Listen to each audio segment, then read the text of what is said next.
નમસ્કાર દર્શક મિત્રો, આજ એપિસોડ માં આપ સૌનું હાર્દિક સ્વાગત છે। હું છું આપની હતી જાની મકવાણા। તો સૌથી કરતા પહેલા નજીક સાથે મુખ્ય સમાચાર પર। ભરૂચ જિલ્લામાં રામ જન્મભૂમિ ઉપર રામ મંદિરના પ્રાણ પ્રતિષ્ઠાના આમંત્રણ માટેનું અનેકું આમંત્રણ। 3 લાખ બોક્સ અંકલેશ્વરની ફેક્ટરીમાં તૈયાર કરાયા। બોક્સમાં અક્ષત તરીકે ચોખા મૂકી આમંત્રણ અપાશે। ભરૂચમાં નાતાલ બાદ 31 સુધી નાતાલ જેવો માહોલ જામશે। સિટી સેન્ટરમાં નાતાલ પર્વનો માહોલ જામતા આકર્ષણનું કેન્દ્ર। ભરૂચ જિલ્લાના અંકલેશ્વર પંથકમાં લગ્નના રિસેપ્શનમાં 300 થી વધુ ફ્રૂટ પોઈઝનિંગના લોકો ભોગ બન્યા। મહેમાનોને સારવાર માટે અંકલેશ્વરની વિવિધ હોસ્પિટલમાં ખસેડાયા।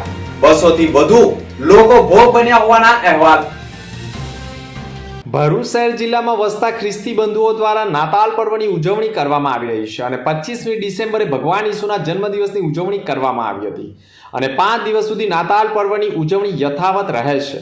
ભરૂચના પાંચબત્તી વિસ્તારમાં વસતા ખ્રિસ્તી બંધુઓએ પોતાના ઘર આંગણે ભગવાન ઈસુના જીવન ચરિત્ર અંગેનું ગભાણ રજૂ કર્યું છે અને ભગવાન ઈસુ કેવી રીતે પોતાનું જીવન જીવતા હતા તેનો સંદેશો પાઠવી રહ્યા છે અને આવા ગભાણો ભરૂચ જિલ્લાના દેવાલયોની બહાર પણ રજૂ કરવામાં આવે છે। ભગવાન ઈસુ પોતાના જન્મ બાદ તમામ લોકો સાથે હળી મળીને રહેતા હોય અને એકતાના સંદેશ રૂપી ભગવાન ઈસુનું જીવન ચરિત્ર લોકોને પણ એક સારો સંદેશો આપી રહ્યા છે। નાતાલ પર્વની ઉજવણી સાથે ભરૂચ જિલ્લાના વિવિધ મોલ જેવા કે ભરૂચના સ્ટેશન રોડ ઉપર આવેલ સિટી સેન્ટર ખાતે નાતાલ પર્વ જેવો માહોલ જામી રહ્યો છે, જેમાં સૌપ્રથમ સેલ્ફી ઝોન તરીકે લોકોને આકર્ષિત કરી શકે તેવું ડેકોરેશન થકી એક લાઇટિંગનું ડેકોરેશન ઊભું કરવામાં આવ્યું છે। સિટી સેન્ટરમાં પ્રવેશ મેળવતા જ અંદર સાન્તાક્લોઝ સાથે મેરી ક્રિસમસનું ડેકોરેશન આકર્ષણનું કેન્દ્ર બન્યું છે। સિટી સેન્ટરમાં આવતા નાના બાળકોને સાન્તાક્લોઝના વેશમાં બાળકોને આકર્ષિત કરવા સાથે ગિફ્ટ આપી બાળકોને મનોરંજન પૂરું પાડી રહ્યા છે અને નાતાલ જેવો માહોલ ઊભો થયો છે। ભરૂચની એસઓજી પોલીસે અંકલેશ્વરના ચોટા બજાર વિસ્તારમાં વગર બિલ બિલ્ટીની શંકાસ્પદ સિમેન્ટની બેગોનો જથ્થો ઝડપી પાડ્યો। પોલીસે કુલ 14 લાખ ઉપરાંતનો મુદ્દામાલ સાથે એક ઈસમને ઝડપી પાડી કાયદેસરની કાર્યવાહી હાથ ધરી છે। ભરૂચ એસઓજીની ટીમને મળેલી માહિતીના આધારે અંકલેશ્વર શહેર વિસ્તારમાં નંદુરબાર મહારાષ્ટ્ર ખાતેથી ટ્રક નંબર GJ17XX1890માં વગર બિલ્ટીની સિમેન્ટની બેગો ચોટા બજાર ખાતે આવનાર છે, જેથી ટીમે અંકલેશ્વર શહેરમાં વોચ ગોઠવી હતી અને GJ17XX1890માં આવતા તપાસ કરવામાં આવી હતી અને તેને રોકીને ચેક કરતા અલ્ટ્રાટ્રેક સિમેન્ટની બેગ નંગ 500 મળી આવી હતી। ટ્રક ચાલક વિરુદ્ધ 41(1D) ગુણ મુજબ ગુનો દાખલ કરી સિમેન્ટની બેગોના ખરીદ બિલ અને આધાર પુરાવા બાબતે તેને ચાલક પાસે પૂછપરછ કરવામાં હતી। ચાલક મુજાહિદ્દીન હુસેન ગુલામ હુસેન મકરાણીને પૂછતા તેણે કોઈ સંતોષકારક જવાબ ન આપતા અલ્ટ્રાટેક સિમેન્ટની બેગો ચોરીથી મેળવેલી હોવાનું પ્રાથમિક દ્રષ્ટિએ જણાઈ આવતા 2 લાખની સિમેન્ટ અને 12 લાખની ટ્રક મળી 14 લાખ ઉપરાંતના મુદ્દામાલ સાથે કાયદેસરની કાર્યવાહી કરી છે। વાગરા પંથકમાં દિન પ્રતિદિન અકસ્માતોની ઘટનામાં નોંધપાત્ર વધારો થઈ રહ્યો છે। છેલ્લા 1 મહિનામાં અંદાજિત 4 થી વધુ અકસ્માતની ઘટનામાં અનેક લોકો ઈજાગ્રસ્ત થયા છે। ગતરોજ પણ વાગરાની હનુમાન ચોકડી પાસે ઉભેલા કન્ટેનર પાછળ એક ટ્રેક્ટર ધડાકાભેર અથડાતા અકસ્માત સર્જાયો। બનાવ લગભગ 15 કલાક બાદ આજરોજ ફરી એકવાર અકસ્માતની ઘટના પ્રકાશમાં આવી છે, જેમાં એક ઈસમનું ઘટના સ્થળે જ કરુણ મોત નીપજ્યું છે, જેના પગલે વાગરા પોલીસે કાર્યવાહી શરૂ કરી છે। વાગરા તાલુકાની વિલાયત જીઆઈડીસીમાં આવેલ કલરટેક્સ કંપની તરફ જતા માર્ગ ઉપર આવેલ ચોકડી ખાતે અકસ્માત સર્જાયો હતો, જેમાં સંદીપ એન્ટરપ્રાઇઝનો એક ડમ્પર જેનો આરટીઓ રજિસ્ટર્ડ નંબર GJ16AV5751 જે વિલાયત ચોકડી તરફથી જ્યુબિલેન્ટ કંપની તરફ આવી રહ્યો હતો તે વેળા ટર્નિંગ ઉપર એક બાઇક ચાલક પોતાની બાઇક લઈને ઊભો હતો। ડમ્પર ચાલકે બાઇકને અડફેટમાં લેતા અકસ્માત સર્જાઈ ગયો હતો અને અકસ્માતમાં બાઇક સવાર સુરત જિલ્લાના માંડવી તાલુકાના વાકલ ગામના 40 વર્ષીય ઈસમ અર્જુન ચુનીલાલ ચૌધરીનું ઘટના સ્થળે કરુણ મોત નીપજ્યું હતું, જેના કારણે પંથકમાં અરેરાટી વ્યાપી ગઈ હતી અને આ વિસ્તારમાં આડેધડ દોડતા વાહન ચાલકો સામે સ્થાનિક પોલીસ કાર્યવાહી કરે તેવી પણ માંગ ઉઠી ગઈ છે। કેન્દ્ર સરકાર, રાજ્ય સરકાર અને વિવિધ બેંક દ્વારા અપાતા ઝીરો ઇફેક્ટ ઝીરો ડિફેક્ટ સર્ટિફિકેશનના ફાયદાઓ અન્વયે ક્વોલિટી કાઉન્સિલ ઓફ ઇન્ડિયા દ્વારા ઇમ્પ્લિમેન્ટ કરાયેલા એજન્સી અને ઉદ્યોગ કેન્દ્રના સહયોગથી મહત્તમ ઔદ્યોગિક એકમોને આવરી લેવામાં આવ્યા છે। ભારત સરકારના એમએસએમઈની મિનિસ્ટ્રી દ્વારા zero effect zero defect certification અંગે વિશેષ ડ્રાઈવ ચલાવવામાં આવી રહી છે। MSME યુનિટીના પ્રોડક્શનની વિશ્વનીયતા વધે અને ભારતના MSME યુનિટ ગ્લોબલી કોમ્પિટિટિવ બને તેવા આશયથી zero effect zero defect certification અભિયાન ચલાવવામાં આવી રહ્યું છે. આ પ્રોગ્રામને જિલ્લા સ્થળે લાવવા માટે ઇન્ડસ્ટ્રીઝ કમિશનરેટ દ્વારા પણ ડ્રાઈવ ચલાવવામાં આવી છે, જેના ભાગરૂપે 3 અલગ અલગ તબક્કાઓના ઝેડ સર્ટિફિકેશન આપવામાં આવતા હોય છે, જેમાં ગોલ્ડ, સિલ્વર અને બ્રોન્ઝ સર્ટિફિકેશન મુખ્ય તબક્કા છે. આ સર્ટિફિકેશન સેફટી, ક્વોલિટી, એન્વાયરમેન્ટ તેમજ પ્રોડક્ટિવિટીના ધ્યાનમાં રાખીને MSME યુનિટીને આપવામાં આવતા હોય છે. હાલ ભરૂચ જિલ્લા ઉદ્યોગ કેન્દ્ર દ્વારા વિવિધ ઔદ્યોગિક એસ્ટેટમાં ઝેડ સર્ટિફિકેટ લેવા માટેની ઝુંબેશ ચાલી રહી છે, જે અંગેની માહિતી પણ અપાઈ રહી છે. પહેલા જે પ્રમાણે લગ્નનું આમંત્રણ બ્રાહ્મણ તરીકે ઘર ઘર પહોંચી ઘરના ઉંબરા ઉપર ચોખા મૂકી આમંત્રણ આપવામાં આવતું હતું, તે પ્રકારનું જ આમંત્રણ રામ મંદિરના પ્રાણ પ્રતિષ્ઠામાં આપવા માટે અનોખી પહેલ કરવામાં આવી છે, જેમાં અયોધ્યામાં રામલલ્લાની પ્રાણ પ્રતિષ્ઠા આગામી 22 જાન્યુઆરી 2024ના રોજ થનાર છે. આ પ્રસંગને સાક્ષી બનવા દેશ વિદેશમાંથી હજારો લાખો ભક્તો આવવાની શક્યતાઓ વર્તાઈ રહી છે. આ શુભ દિન નિમિત્તે ભક્તિના રંગમાં રંગાવા ભરૂચ જિલ્લાભરમાં પણ ભગવાન શ્રી રામનો અક્ષત કળશ રથ સાથે ફરી રહ્યો છે અને ઘર ઘર સુધી પહોંચી રહ્યો છે. ત્યારે આ શુભ પાવન અવસરે સંઘના આગેવાનો રામ જન્મભૂમિ જનસંપર્ક અભિયાનના સહસંયોજક રામદેવ પટેલ દ્વારા ઉદ્યોગનગરી અંકલેશ્વરની ઓફસેટ પ્રિન્ટર ખાતેથી 3 લાખથી વધુ બોક્સ બનાવવામાં આવ્યા છે, જે બોક્સ પર શ્રી રામ જન્મભૂમિ અયોધ્યા નવનિર્મિત મંદિરના ચિત્રો અને ભગવાન રામ, માતા સીતા, લક્ષ્મણ, હનુમાનજીના ચિત્રો દર્શાવવા સાથે સબકે રામ સબ મેં રામના સ્લોગન મૂકવામાં આવ્યા છે.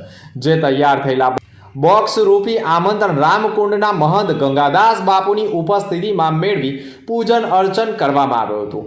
વડવાઓની જૂની લગ્નની પરંપરા મુજબ ભરૂચ જિલ્લાના ઘરે ઘરે સંઘ, VHP તેમજ બજરંગ દળના આગેવાનો, કાર્યકરો ભરૂચ જિલ્લાના 9 તાલુકા અને 3 નગરમાં 3 લાખથી વધુ પરિવારોને 1 જાન્યુઆરીથી 15 જાન્યુઆરી 2024 સુધી ઘરે ઘરે જઈ આમંત્રણ આપી આ અવસરના સહભાગી થવા અને ઉજવવા રામ જન્મભૂમિ જનસંપર્ક અભિયાનના સહસંયોજક રામદેવે જણાવ્યું હતું. ભગવાન શ્રી રામજીનું નવનિર્મિત નવું મંદિરનું નવનિર્માણ અને ભગવાન રામજીની પ્રાણ પ્રતિષ્ઠા 22 જાન્યુઆરીએ જે થઈ રહી છે, એ નિમિત્તે અયોધ્યાથી અક્ષત્ર અને કુંભ આપણે ગામડે ગામડે, નગરે નગરે, શહેરે શહેરે આવ્યું છે અને એ નિમંત્રણને આપણે બધાને નિમંત્રણ આપવા માટે RSS વિશ્વ હિન્દુ પરિષદ બજરંગ દળના સ્વયંસેવકો ઘરે ઘરે પધારશે અને આ ઐતિહાસિક ક્ષણને આપણે નજરે નિહાળી એ નિમિત્તે આપણે બધાને નિમંત્રણ આપવામાં આવશે અને ઘરે ઘરે દીપોત્સવ 22 તારીખે અને સાથે સાથે આજુબાજુમાં મંદિરો, કોઈ એવી સોસાયટીની વાડીઓમાં ભંડારા, રામધૂન, કીર્તન સાથે આ મહોત્સવને આપણે મનાવવાનો છે. તો વિશ્વ હિન્દુ પરિષદ અને આ સંઘના સ્વયંસેવક ભાઈઓ ઘરે ઘરે આ અક્ષત્ર આમાં બોક્સમાં લઈને આપણે બધાને નિમંત્રણ આપવામાં આવશે. બોલો ભારત માતા કી જય, જય શ્રી રામ. આ સમગ્ર કાર્ય RSS, બજરંગ દળ અને વિશ્વ હિન્દુ પરિષદ દ્વારા કરવામાં આવનાર છે અને ઐતિહાસિક ક્ષણને માણવા તેમજ પ્રાણ પ્રતિષ્ઠાના દિવસે ઘરે ઘરે દીપોત્સવ કરી ભક્તિમાં રંગમાં રંગાવા અનુરોધ કરવામાં આવ્યો છે. 22 જાન્યુઆરી પોષ સુદ દ્વાદશીના દિવસે અયોધ્યામાં ભગવાન રામનું પ્રાણ પ્રતિષ્ઠા મહોત્સવ જ્યારે ઉજવાઈ રહ્યો છે, ત્યારે સમગ્ર દેશમાં તેમજ વિશ્વમાં વસતા હિન્દુઓમાં એક આનંદ અને ઉત્સાહ ચારે બાજુ ફેલાઈ રહ્યો છે. ત્યારે અંકલેશ્વર તેમજ ભરૂચ જિલ્લામાં પણ આ પવિત્ર અક્ષત ઘરે ઘરે એક નિમંત્રણના રૂપમાં આપવાની વ્યવસ્થાના ભાગરૂપે આજે અંકલેશ્વર JDC-માં આ બોક્સને અમે સ્વીકાર માટે આજે આવ્યા છે. ત્યારે સર્વને અમે આમંત્રણ આપીએ છીએ. સાથે સાથે આ કાર્યક્રમમાં સહભાગી થવા માટે પણ અમે સૌને નિમંત્રણ આપીએ છીએ. આખા જિલ્લા માટે 3 લાખ જેટલા બોક્સની વ્યવસ્થા કરેલ છે. એ દરેક ઘરે નિમંત્રણના રૂપમાં રામ ભક્તને આપવા માટે 1 થી 15 જાન્યુઆરી અભિયાન દરમિયાન જશે અને 22 તારીખે દરેક જગ્યાએ ભવ્ય રામ જન્મોત્સવનો કાર્યક્રમ થવાનો છે. એના માટે પણ સૌને નિમંત્રણ છે. જય શ્રી રામ. અંકલેશ્વરમાં લગ્ન રિસેપ્શનમાં ફ્રૂટ પોઈઝનિંગની ઘટના સામે આવી હોવાના આક્ષેપો થયા છે. લગ્નમાં આવેલા અંદાજિત 300 જેટલા મહેમાનોને ફ્રૂટ પોઈઝનિંગ થઈ ગયું છે. ભરૂચમાં ચામુંડા કેટરર્સ દ્વારા ભોજન બનાવવામાં આવ્યું હોવાની માહિતી સામે આવી છે. અંકલેશ્વર જીઆઈડીસીની ભૂમિ પાર્ટી પ્લોટમાં રિસેપ્શન યોજાયું હતું. પરિવાર સહિત વાપીથી અમદાવાદ સુધીના અંદાજિત 300 જેટલા મહેમાનોને વિવિધ હોસ્પિટલમાં સારવાર હેઠળ ખસેડાયા છે. પરિવારમાં પણ ચામુંડા કેટરર્સ વિરુદ્ધ પગલાં ભરવા તંત્રની માંગ કરવામાં આવી છે. જો કે જમણવાળમાં એવું તો શું આવ્યું હશે કે મોટા ભાગના લોકો ફ્રૂટ પોઈઝનિંગના ભોગ બન્યા છે. પરંતુ ભરૂચ જિલ્લાના અંકલેશ્વર પંથકની આસ્થા હોસ્પિટલ, સરદાર હોસ્પિટલ, ઓરેન્જ હોસ્પિટલોમાં દર્દીઓ સારવાર માટે ભેગા થયા હોવાના અહેવાલો સામે આવી રહ્યા છે. મારું નામ વિવેક અગ્રવાલ છે. મારું રિસેપ્શન 23 તારીખે પરમભૂમિ પાર્ટી પ્લોટ અંકલેશ્વરમાં રાખ્યું હતું, જેમાં 300 થી 350 જેવા ગેસ્ટને આમંત્રિત કરવામાં આવ્યું હતું, જે અમદાવાદથી લઈને મુંબઈ સુધીના બધા ગેસ્ટ હતા. નેક્સ્ટ દિવસ 24 તારીખથી બધાનો ફોન આવવા માંડ્યું અને ખબર પડવા માંડી કે મેક્સિમમ ગેસ્ટ 70 થી 80% જે ગેસ્ટ છે બધા જ ધીમે ધીમે એડમિટ થાય છે અને બધાનું જે રૂટ કોઝ છે એ એઝ અ ફૂડ પોઈઝનિંગ તરીકે જ બહાર આવ્યું છે. 24 તારીખે બપોરથી જ પપ્પાનું અને સાંજે મમ્મીનું ને હું ને મારી વાઈફ એ બધા જ એક જ હોસ્પિટલમાં એડમિટ થયા છે અને બધાનું જ બ્લડ રિપોર્ટમાં ફૂડ પોઈઝનિંગનું જ આવ્યું છે અને બધાનું ટ્રીટમેન્ટ એ જ ચાલે છે. અમે કેટરિંગનું જે કોન્ટ્રાક્ટ છે એ મા ચામુંડા કેટરર્સ ભરૂચ જેના ઓનર એટલે કે આપણા નિલેશ પ્રજાપતિ છે અને એમને આપવામાં આવ્યું હતું. પણ એમને સાથે વાત કરીને પણ એમને પણ એવું કંઈક અસ્વીકાર કર્યું છે કે અમારા તરફથી કંઈ નથી. પણ ઓલમોસ્ટ 70 to 80% જે ગેસ્ટ છે અમારા એ બધા સફર થયા છે. તો આ આપણે સરકારને કે આપણા તંત્રને આ જ આપણને વિનંતી છે કે આના ઉપર કડક કાયદા અપનાવે અને આવા કેટરર્સને જે બધાના જીવો સાથે રમે છે એના ઉપર કડક કાર્યવાહી થાય અને આગળ જતાં કોઈને પણ આવી તકલીફથી ગુજરવું ના પડે. ભરૂચના જાડેશ્વર વિસ્તારમાં આવેલી જય અંબે ઇન્ટરનેશનલ સ્કૂલમાં સ્પોર્ટ્સ ડેની ઉજવણી કરવામાં આવી હતી. વર્ષ 2023-24ના વર્ષ દરમિયાન વાર્ષિક ઉત્સવનું આયોજન કરવામાં આવ્યું હતું, જેમાં મોટી સંખ્યામાં માધ્યમિક અને ઉચ્ચતર માધ્યમિકના વિદ્યાર્થીઓએ વિવિધ રમતોનો લાભ લીધો હતો અને સવારના સમયે જ વિવિધ રમતોનું આયોજન કરવામાં આવતા વિદ્યાર્થીઓએ વિવિધ રમતો રજૂ કરી હતી, જેમાં લોકોમાં પણ એક આકર્ષણનું કેન્દ્ર બન્યું હતું અને વાલીઓએ પણ વિવિધ રમતો માણી હતી. શિયાળાની ઠંડીમાં જેમ પોતાની બોડીને ફિટનેસ રાખવાની હોય છે તે પ્રકારે જ વિદ્યાર્થીઓને પણ ફિટનેસ જાળવી રાખવાના ભાગરૂપે વિવિધ રમતોનું આયોજન કરવામાં આવ્યું હતું, જેમાં માધ્યમિક અને ઉચ્ચતર માધ્યમિકના વિદ્યાર્થીઓએ મોટી સંખ્યામાં વિવિધ રમતોનો લાભ લીધો હતો. જય અંબે ઇન્ટરનેશનલ સ્કૂલમાં આજરોજ ખેલ દિવસ 2023-24 માટે ઉજવણી કરવામાં આવી હતી, જેમાં માધ્યમિક અને ઉચ્ચતર માધ્યમિક વિભાગના બાળકોએ ઉત્સાહભેર ભાગ લીધો હતો. કાર્યક્રમની શરૂઆત Shri campus director madam Shri Sushmaben Bhatt દ્વારા તેમજ ગુજરાતી માધ્યમના પ્રિન્સિપાલ ડૉક્ટર મેઘનાબેન ટંડેલ તેમજ અંગ્રેજી માધ્યમના પ્રિન્સિપાલ શ્રી સિમી મેમ ભટવા દ્વારા કરવામાં આવી હતી. निसंदेह दोनों आपस में जुड़ी हुई कड़ी है, निसंदेह दोनों आपस में जुड़ी हुई कड़ी है. पढ़ाई के साथ साथ खेल भी जरूरी है, पढ़ाई के साथ साथ खेल भी जरूरी है. કાર્યક્રમની શરૂઆત શાળાના વિદ્યાર્થીઓએ પરેડ દ્વારા રમતોની શરૂઆત કરી હતી, જેમાં વિદ્યાર્થીઓ દ્વારા સાહસિકતાના ભાવો પ્રદર્શિત કરવામાં આવ્યા હતા. માર્કોસ ટીવીના કોચ શ્રી નિલેશ પટેલ તેમજ તેમની ટીમ દ્વારા ખૂબ જ મહત્વની ભૂમિકા ભજવવામાં આવી હતી. શાળાના શિક્ષકો દ્વારા પણ ખૂબ જ સારી કામગીરી નિભાવી હતી. હું રુચિત ગોહિલ જય અંબે ઇન્ટરનેશનલ સ્કૂલમાં ધોરણ 11 અને 12માં ફિઝિક્સ ભણાવું છું. મારું એવું માનવું છે કે રોજ સવારે ઉઠીને બ્રશ કરવું જેવું ઇમ્પોર્ટન્ટ છે, એટલું જ ઇમ્પોર્ટન્ટ છે બોડીને ફિટ રાખવું. અને બોડીને ફિટ રાખવા માટે આપણા માટે સૌથી સરળ ઉપાય છે સ્પોર્ટ્સ. તો જી હા, આજે શાળામાં 2023-24 વર્ષનો વાર્ષિક ખેલ દિવસ મનાવવામાં આવ્યો, જેમાં ખેલની શરૂઆત શાળાના કેમ્પસ ડાયરેક્ટર સુષ્મા મેડમ અને પ્રિન્સિપલ મેડમના આશીષ વચનથી થઈ. ત્યારબાદ વિદ્યાર્થીઓએ પોતાની સાહસ ભાવનાઓ પરેડ દ્વારા વ્યક્ત કરી અને ત્યારબાદ મશાલ સળગાવીને કાર્યક્રમને ઉદ્ઘાટન કરવામાં આવ્યું.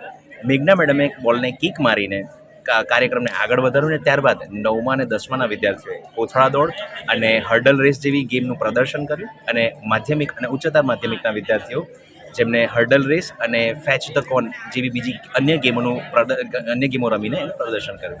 ત્યારબાદ શાળામાં દરેક વિદ્યાર્થીઓ ઉત્સાહપૂર્વક ગેમને એન્જોય કર્યું અને આ કાર્યક્રમનું સમાપન થયું.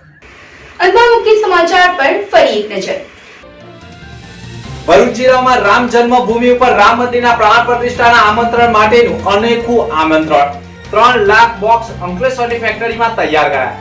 બોક્સમાં અક્ષત તરીકે ચોખા મૂકી આમંત્રણ અપાશે. ભરૂચમાં નાતાલ બાદ 31 સુધી નાતાલ જેવો માહોલ જામશે. સિટી સેન્ટરમાં નાતાલ પર્વનો માહોલ જામતા આકર્ષણનું કેન્દ્ર. ભરૂચ જિલ્લાના અંકલેશ્વર પંથકમાં લગ્નના રિસેપ્શનમાં 300 થી વધુ ફૂડ પોઈઝનિંગના લોકો ભોગ બન્યા. મહેમાનોને સારવાર માટે અંકલેશ્વરની વિવિધ હોસ્પિટલમાં ખસેડાયા. 200 થી વધુ લોકો ભોગ બન્યા હોવાના અહેવાલ.